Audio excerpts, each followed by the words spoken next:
A teacher has been killed and another 2 people have been seriously injured in a knife attack at a school in France. According to witnesses, the attacker shouted Allahu Akbar, which means God is greatest, during the attack.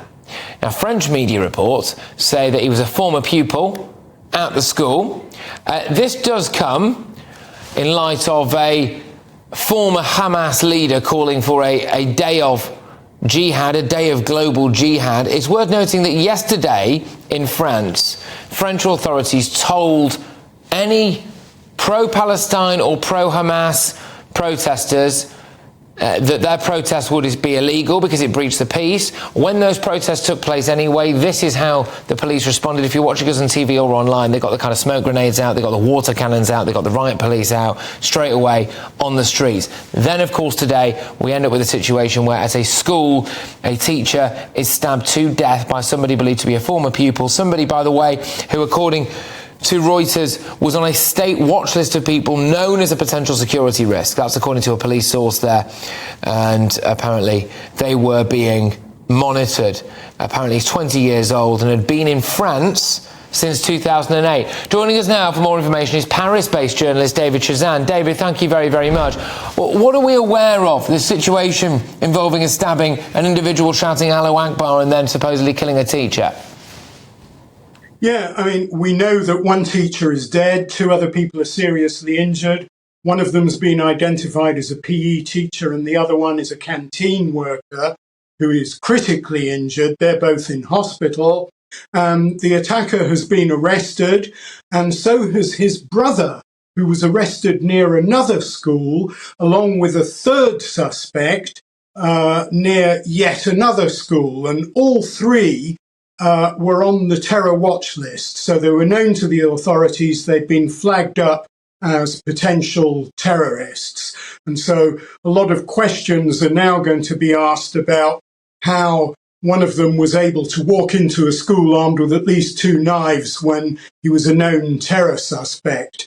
He had been on the terror watch list for 11 days. So police really did suspect that this was somebody who was about to launch an attack. His phone had been tapped and he had been followed. And it's emerged from a source close to the investigation that police actually spoke to him yesterday but did not arrest him.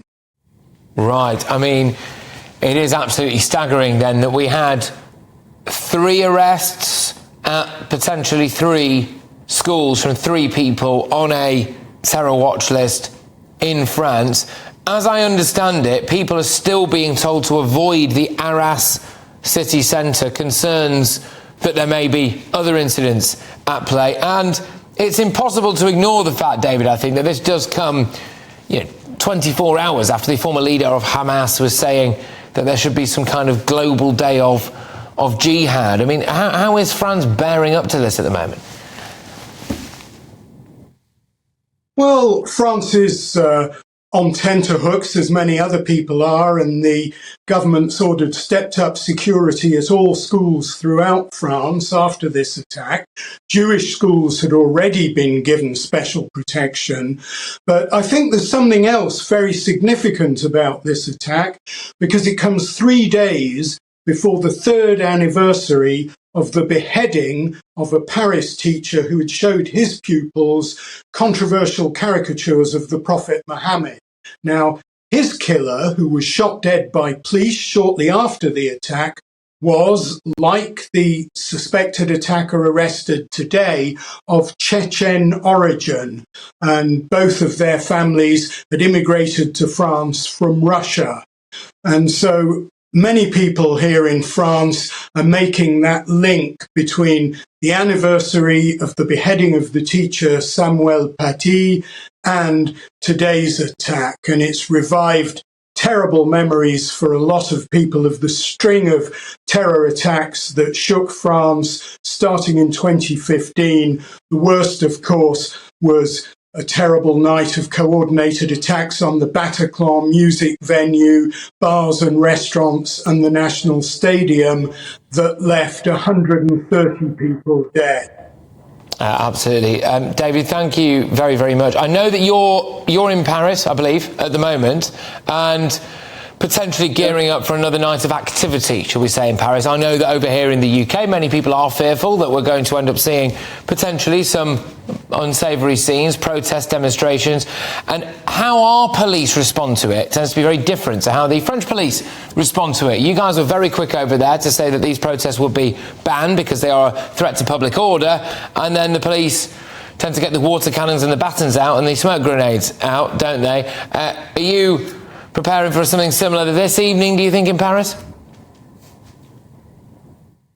Well, we'll have to see. Last night, there was a pro-Palestinian demonstration flouting the ban that had been announced hours earlier, and police charged in with tear gas and water cannon. As you say, the French tend to send in heavily armoured riot police, and they don't hesitate to use tear gas and water cannon to break up protests, and they send the police in very large numbers. So we will see. The police are on alert across the country tonight in case there are further pro-Palestinian demonstrations, which have been banned on the grounds that the government considers they're a potential threat to public order.